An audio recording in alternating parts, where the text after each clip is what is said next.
For those who don't know me, want me to introduce myself. My name is Matthew Chanchi, and I had the pleasure of knowing Malcolm since, unfortunately, only October 2011. I called Malcolm my best friend and was fortunate enough to have him call me the same. In the next few minutes, I will be verbalizing a considerable number of words, and each of these are dedicated to him. I have to begin by saying that there's no getting around the fact that Malcolm was a troubled individual. I also must state that there is nothing wrong with being a troubled individual. As a troubled individual, it would be strange for me to say otherwise. Malcolm and I went from pretty good friends to close friends in about half a year. It's not normal that most people do that, I think. What made us close was that we kind of found refuge in each other's loneliness. This led us to forge a friendship that was unique in many ways, and I'm so grateful for our friendship, one whose memories I will cherish for the rest of my life. I keep looking for a place to fit where I can speak my mind. I've been trying hard to find the people that I won't leave behind. They say I've got brains, but they ain't doing me no good. I wish they could. Each time things start to happen again, I think I've got something good going for myself, but what goes wrong? Sometimes I feel very sad. I can't find nothing I can put my heart and soul into. I guess it just wasn't made for these times. Brian Wilson. I can't say that I know when Malcolm first noticed me. The first time I noticed him was when he was in the choir in what was his first year of high school. It was back when the choir and concert band used to do a show for the students at the end of the year. So it was 2011, spring, summer. I didn't know him, but there was something about his face that just made me notice him. Still don't know. Maybe it's because I found him beautiful. Maybe it's because I thought he had a weird face. Or maybe it's because he looked just a little bit like Joe Clark. Now, I noticed him more often the following scholastic year, this point being September 2011. And then one day it clicked. He also took the 105 every day. And occasionally I'd even see him on the metro on the Green Line, which is, being an East End boy at Loyola, we come few and far between. Us being us, however, we didn't talk to each other until finally a friend of mine who was in the choir, David Corsi, convinced me one lunch in October of 2011 that I should just stop complaining about not singing on stage during Mass at school and go see Madame Lacasse, which I ended up doing that lunch to join the choir. Another day breaks and the last one's gone. You dig deep just to carry on. Your debt's paid off, but it don't feel gone. So you slip out the back and you're moving on. Sam Roberts. I'd always wanted to join choir since I heard that there was one at Loyola, but I feared ridicule from my classmates. As for whatever reason, singing in a choir as a young male, they think you're gay or something? I don't understand. Maybe it's just because we had fun at school every now and then. But that said, we really didn't start talking until a few days after I joined choir, and it wasn't at school. It was on a Saturday at St. Brendan's, which is my parish. We were preparing for what was Father Paul's 25th anniversary of his priesthood. And the only interaction we had that Saturday was oh, hey, and then we just didn't talk. What's interesting is that I actually kind of became friends with Leona before I became friends with Malcolm, even though, Leona and I kind of, were just friends-ish for all these years, while Malcolm and I became, close. That said, on the following Tuesday in choir, we just started talking. Soon we found out that we not only both lived on the Green Line, which I'd already figured out, but that would be weird if I told him that, but we're only a few stops away from each other, as he was at the last stop on Henri Beaugrand, and I was 4 stops early at Assomption. I can't remember when exactly, but later in that first encounter in choir, more or less said something along the lines of, we're not going to be friends just because we have the same priest. And my response was likely what made him okay with me, because I said something along the lines of, I don't care if we have the same priest, I just want someone to talk to on the metro.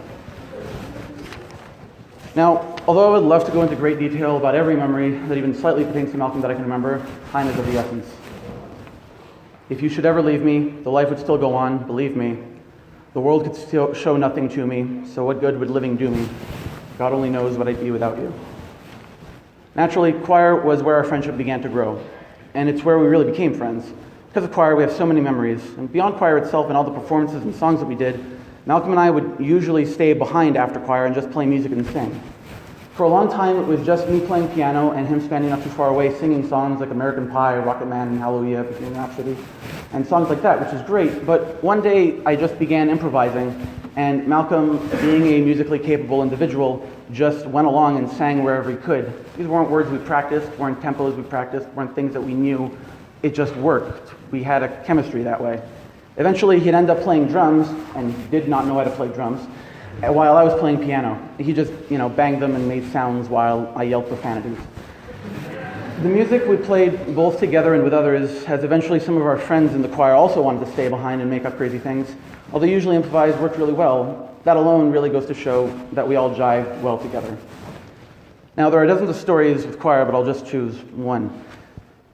It was when we went to Washington, D.C., unfortunately not Washington State. But one night, the second to last night of our trip, Malcolm, Jeremy, Paul, and I all stayed up until the wee hours of the morning, talking, real talk per se. And it was the first time that, to my knowledge, that Malcolm and I opened up in front of other people about, crazy that happens in our life. That conversation solidified that we'd be friends for a while, as a group. Now, for 3 years, Malcolm and I spent a good chunk of the time allotted in our schedules to be with each other. Whether that involved me getting up earlier to try to make the early bus that he usually took, because he liked getting to school on time, or when he waited for me pretty much every single day that we didn't have choir. And somehow, the days where I was waiting for Malcolm for concert band or jazz band, he'd somehow still end up waiting for me as I'd be rambling off with someone. In most cases, I'd have to see his face mixed with both exhaustion and annoyance every time he had to back up 3 floors to come see me talking to Miss Landry at the library. Since we spoke every day for an entire bus and metro ride home, in addition to conversations we'd have beforehand, we got to know each other really, really well. There's a reason I refer to him as my brother and my son, and it's because I loved him both. I don't know, I'm not a father, but I feel like the love I had for him was both brotherly and fatherly, and his to me as well. This is really where we grew truly close, because we'd be doing a mix of looking at memes and talking for 20 minutes at least every day, just the two of us. Seen a shooting star tonight, and I thought of you. We're trying to break into another world, a world I never knew. I always kind of wondered if you ever made it through. Seen a shooting star tonight, and I thought of you. Bob Dylan. In 2014, I graduated from Loyola, but Malcolm was a year younger than me, so he had 1 year left. That was really when we made the transition from close friends to, friends until what was up until the end of his life, and what I thought was going to be the end of mine too, maybe. There was a number of reasons. As I mentioned earlier, our loneliness is really something we took refuge in, but the overarching reason is art. Choir obviously, but film and music really helped me and Malcolm through the burden provided us by, whatever school we were going to, and the mounting social pressures in the lives of 17, 18, and 19-year-olds.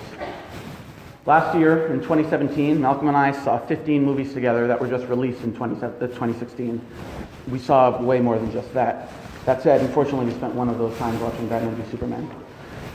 Malcolm and I had 4 movies in common, if you want to say that. These films all touched us at a level that no films ever had.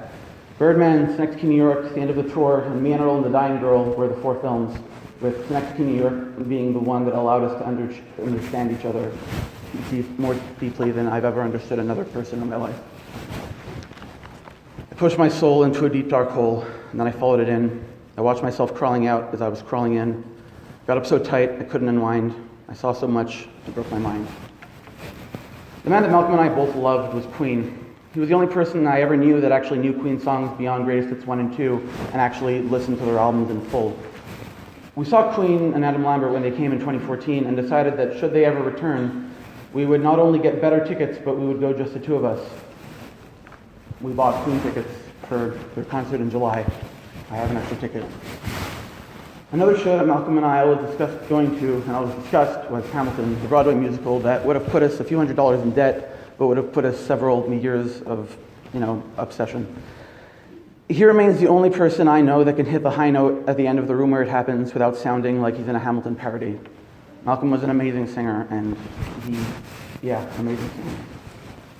Death doesn't discriminate between the sinners and the saints. It takes and it takes, and we keep living anyway. We rise and we fall and we break, and we make our mistakes. And if there's a reason I'm still alive when everyone who loves me has died, I'm willing to wait for it. Beyond art, there was also the points in one life when you really start realizing the world.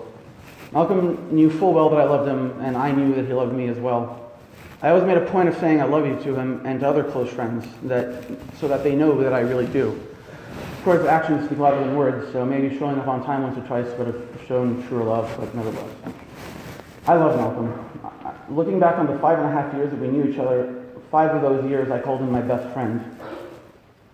When I realized that within a half a year we were going to be friends for a while, I never anticipated that it would only be 5 years and not the decades that I anticipated. We spoke about everything under the sun. Any topics that he and I did not want to comment on, though, we would skip and just respect each other's decision to not talk about it. And when I say everything under the sun, I mean it. You think of something, we've spoken about it. Now, when I heard of Malcolm's death on Monday night, so many people, comments afterward coming in through said, oh, I wish I knew him better, or I wish I could have told him this. Those thoughts never crossed through my mind because there was nothing left unsaid. I'm so grateful for the way that we managed our friendship to be one based on truth, reason, and decency above all. I think my one regret would be that I wish I could have done more to try and convince him that death isn't something to be looked forward to. It shouldn't be something to fear. We're all going to die. But it wasn't something he feared. It was something he looked forward to, and I really wish I could have done something otherwise. I've been to Atwater 3 times since, and that's the 3 times that I left my house, not including today, and I can't not think of him. He's my best friend. He's my champion. He will rock you, rock you, rock you, because he's a savior of the universe. He can make you keep yourself alive, because he's somebody you can love. He's my soul brother. And for the past several minutes, I've been kind of trying to paint a sort of picture of my friendship with Malcolm and his impact on my life, and how close we were. Hopefully, for this collection of anecdotes, thoughts, and words, most importantly, both mine and those of poets greater than me, I've tried to manage to do justice to his memory. You're my brother, Malcolm. I loved you. And I can promise you that I always will. I'd like to finish this by reading the complete lyrics to a song that Malcolm knows, but only a few of us know. I'm just a little person, one person in a sea of many little people who are not aware of me. I do my little job and live my little life, eat my little meals, miss my little kid and wife. And somewhere, maybe someday, maybe somewhere far away, I'll meet a second little person who will look at me and say, I know you. You're the one I'm waiting for. Let's have some fun. Life is precious, every minute, and more precious with you in it. So let's have some fun. We'll take a road trip, way out west. You're the one I like the best. I'm glad I found you. Like hanging around you.